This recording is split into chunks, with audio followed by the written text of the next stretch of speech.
And welcome back to an episode of The Legend of Zelda the Minish Cap. For in the last episode we've made it quite a way to this dungeon.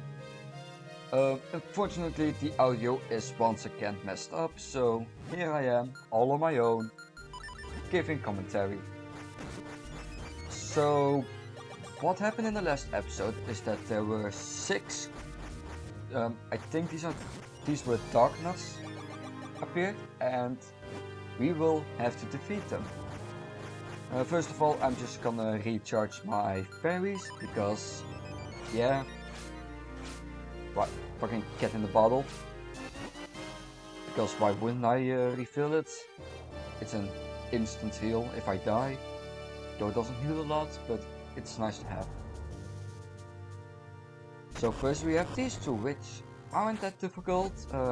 As you can see, they just get stuck. Top-notch AI. So we first hit the red one, and we just go around. The green one just pushes the red one into us, which just leaves him to, well, die. Right, I'm trying to roll around. What works the best is just to use your shield and deflect their attacks. I learned that a little bit later in the game. But these can be pretty tough enemies if you don't know what you're doing. Drops the secrets, drops the seashell, so of course, oh, let's gamble, oh, let's fucking go, let's get out of here. Yeah, we make that joke all the time. So in this room, we have a fire bar spinning around, and some fires to turn on, so of course we have to grab our lantern.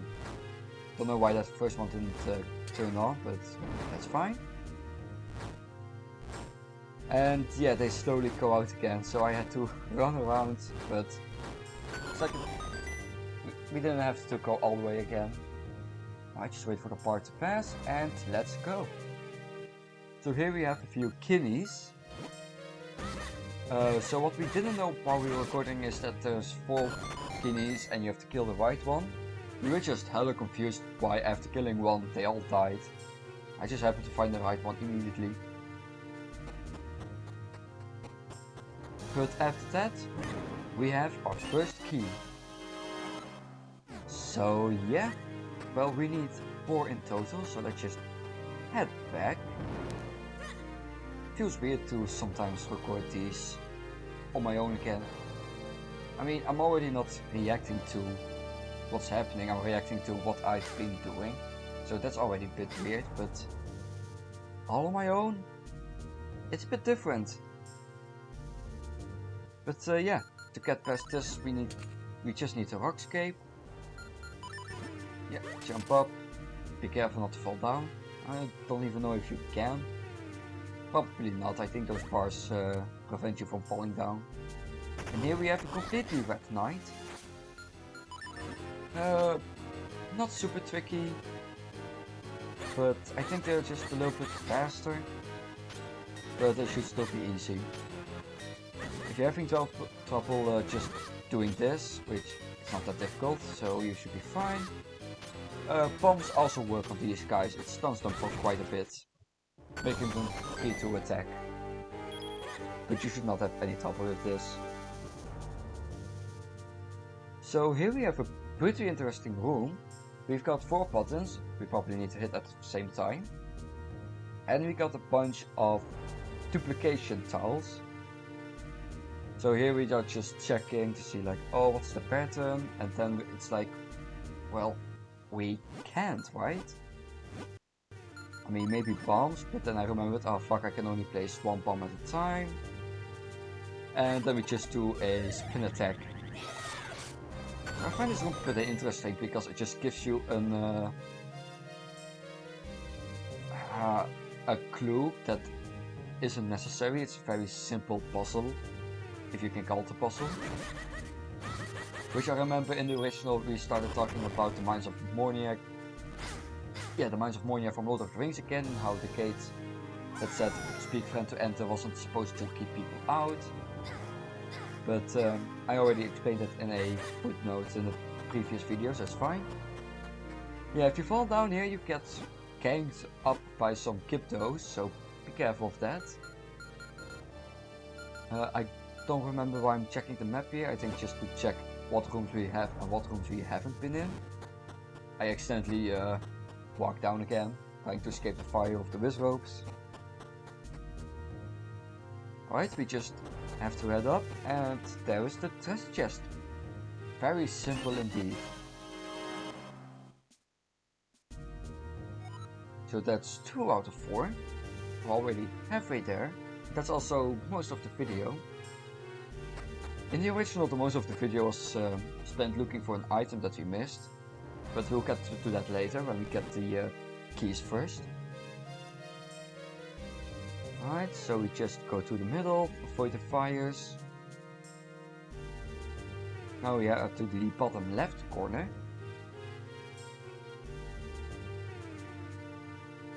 And there we have the same 2 enemies again. And the same thing just happens. It's really stupid. But it's kind of funny. You gotta love the limitations of Game Boy Advance and what they were able to do. Hell, even with the original Game Boy.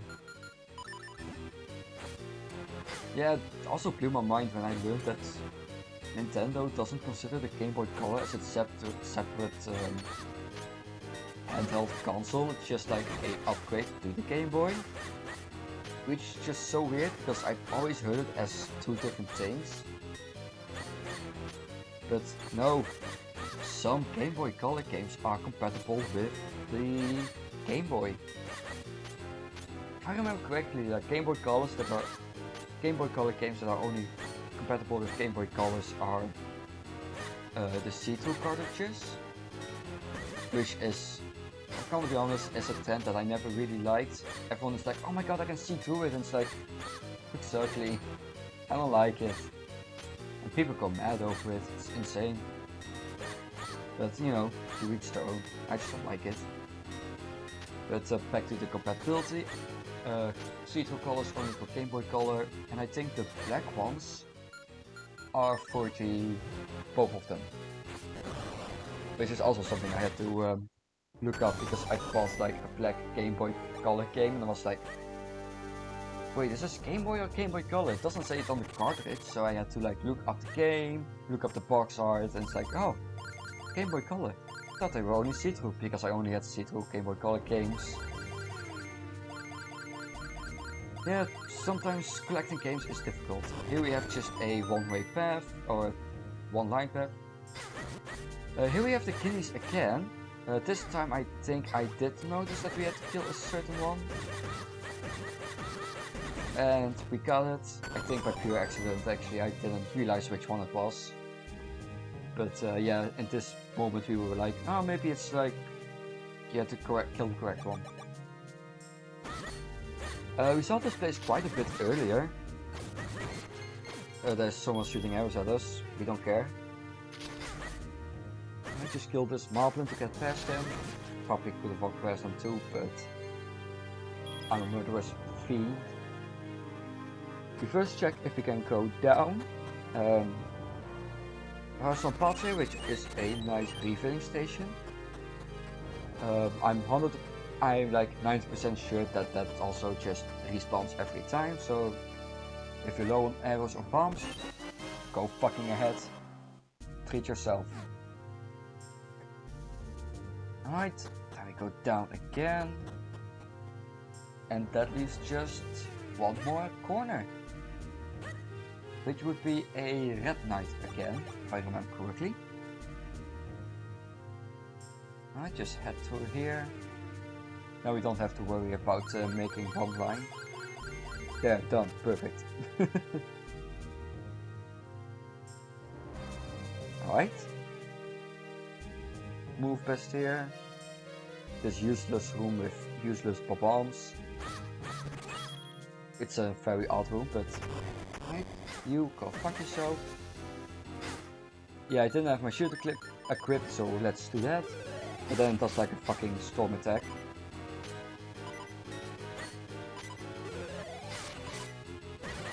Right. Yeah, I didn't have the reflexes down to dodge out of the way when it charges up. That's gonna cost me dearly later on in the game.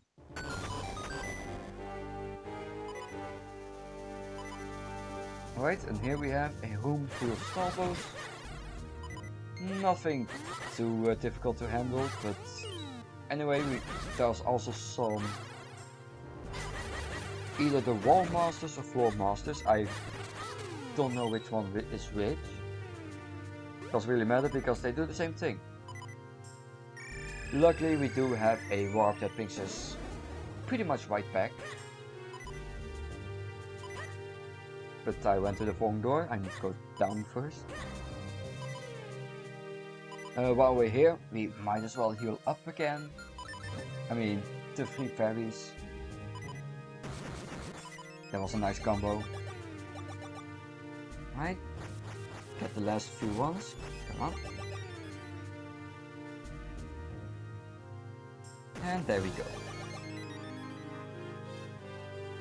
Now for our second attempt of this room. The floor masters and wall masters are probably like one of the most annoying enemies in Zelda history. Just the fact that it brings you back to the entire start of the dungeon without any like way to get back or just to fight back when you get caught. It's so rough. Alright, let's just shoot the ice, keep messing up the timing, so that sucks. So I make another round. I'm not killing them because I'm pretty sure they just respawn. But I could be completely wrong with that. I just also don't want to risk getting near them and getting caught. So yeah, we just push these out of the way, fall down the hole, which again have a few Cryptos in them. We just don't even bother fighting them because why would we? Press this button which opens up that door. So let's go through it. There's nothing. Yeah, as far as we're aware, there is absolutely nothing here. We can't go anywhere. We cannot do anything. The only 2 things that are there are the pots which have 2 hearts in it, which I guess is nice. You could refill on that, but not really worth it when you have fairies in the few rooms over. It's a weird room. Yeah, we just checked again because it's like, maybe there's something. Later on we were thinking that maybe it's that we can use the Ocarina and we can just get out of the dungeon, but then again there's a war point few rooms over to the start of the dungeon. So that's also a bit It's a weird room. We were bombing the place, like we were really trying to find a purpose for this room, but we couldn't. If anyone knows, please tell us in the comments. Alright, then we just need to cut back. Push the middle block, push this one down. There we go. Man, puzzles are difficult. Alright, then we just avoid the wall masters or floor. I guess they're wall masters because they're not on the floor. But then again, they're coming from the ceiling. And then we just have a few more rooms to go. So let's head to the previous room with the 4 keyhole blocks, which... How the fuck does that even work? You put a keyhole in it and the block just disintegrates? I guess it does. You know, it's magic. Now we just need to uncover the duplication tiles, which I had the wrong side, which... Oh well. Saying which a lot, I think. Let's break the pot for 1 rupee. Hell yeah. And if we didn't have that 1 rupee, we would be fucked. Push this giant block with the power of the 4 of us. And then we find this like little glitch. Makes sense because it's like layered and stuff. It makes sense. I don't know the ins and outs of gamings. So yeah, with the two main items of the dungeon in our belt, we actually... I'm still questioning where the compass is, but maybe it's like behind the boss room. That's what we thought, or that's what I thought personally, which would be weird because why would that be the case? I just thought it might be like the Palace of the Winds kind of deal where a bunch of things were after the first pass key. Which was odd, there were like two pass keys we could, or there was one key but two doors we could open.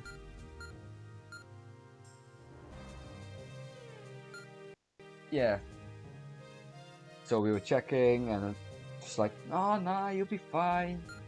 Probably in that room. It's like, no, I think that's the boss room. But you know what, fine, I'm gonna go through.